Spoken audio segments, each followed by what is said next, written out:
saya belum bahagia banget nih gitu ya. Saya nggak ngerti nih gimana caranya bikin bahagia. Hidup saya penuh stres banget gitu ya. Bisa jadi kita sudah mendapatkan makna kebahagiaan itu. Hai, Assalamualaikum warahmatullahi wabarakatuh. Welcome back to channel Lumina Indonesia.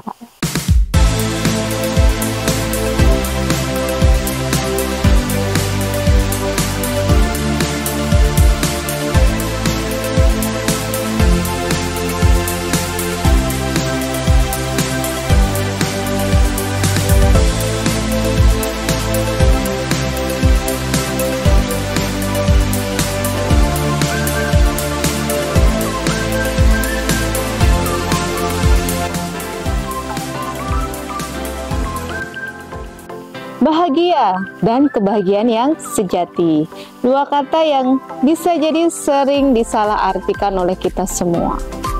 Kayaknya saya bahagia kalau saya udah punya duit 2,5 miliar kali ya, bisa beresin semua hutang-hutang, bisa memenuhi semua keinginan saya, bisa beli rumah sesuai yang saya inginkan, bisa beli kendaraan yang sesuai dengan keinginan saya, dan yang lain sebagainya gitu.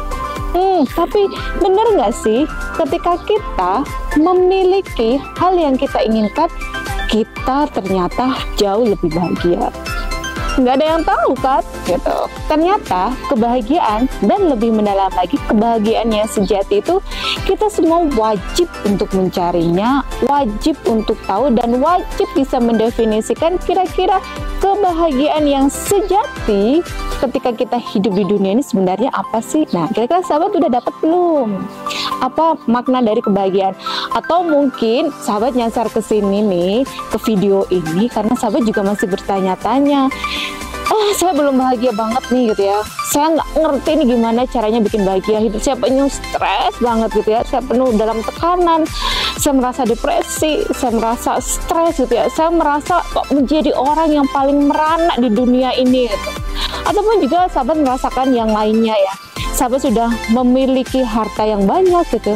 Rumah ada, kendaraan ada, makanan enak juga ada, terus tempat pendidikan yang terbaik gitu ya, atau yang jauh lebih baik sahabat juga mendapatkan. Tapi ternyata semua itu membuat sahabat merasa semakin sendiri dan makin sepi. Nah, jika kondisi ini memang ada di dalam kehidupan sahabat semuanya, kita perlu nih merestart kembali atau menyalakan kembali sistem di diri kita biar kita dapat tuh makna kebahagiaan yang sesungguhnya atau kebahagiaan yang sejati. Kita lanjutkan ya sahabat semuanya, kebahagiaan yang hakiki. Kita juga perlu bertanya kepada diri kita sendiri dan merenungkan kembali. Bisa jadi kita sudah mendapatkan makna kebahagiaan itu. Hanya saja kita tidak menyadari bahwa kita sudah mendapatkan kebahagiaan yang orang lain inginkan. Contoh sederhananya, ketika kita punya kendaraannya cuma sepeda ya, kita kayu sepeda. Pas kita di jalan kayaknya enak banget ya kalau aku punya motor. Kayaknya kalau bisa naik motor dia lebih cepet deh, aku lebih cepet, nggak terlalu capek-capek, nggak terlalu ngos-ngosan gitu.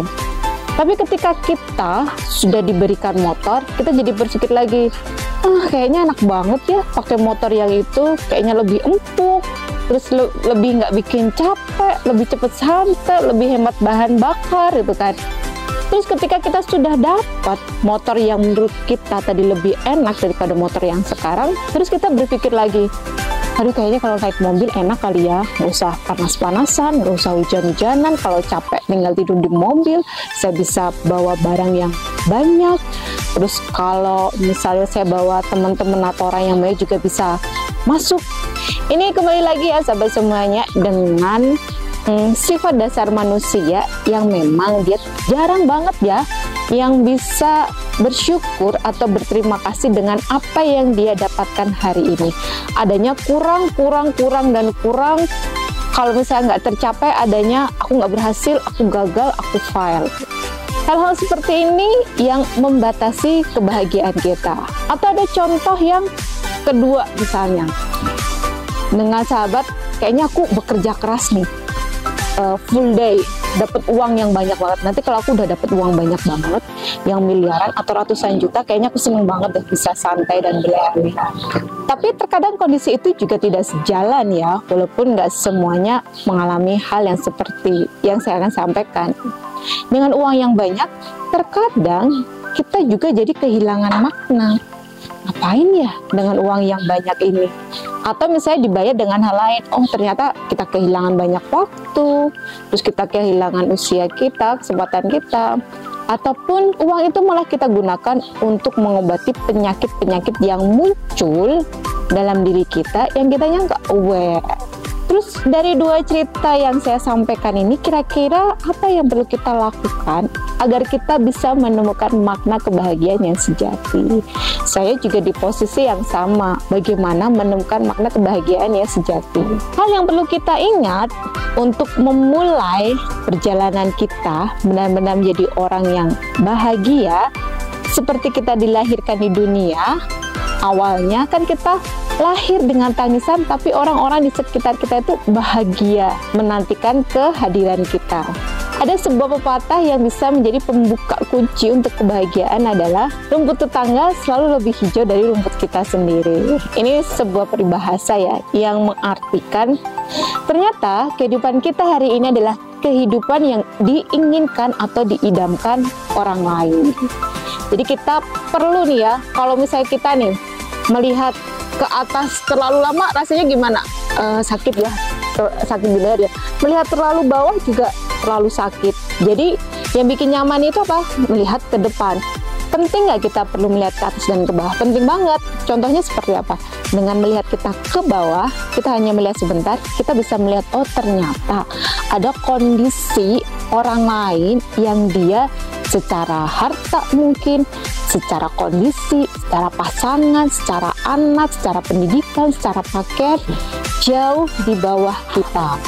Dan ketika kita melihat ke atas, kita juga bisa melihat atau kita punya impian apa yang perlu kita capai. Tapi jangan terus-terusan melihat ke atas ya, karena pasti akan pegal.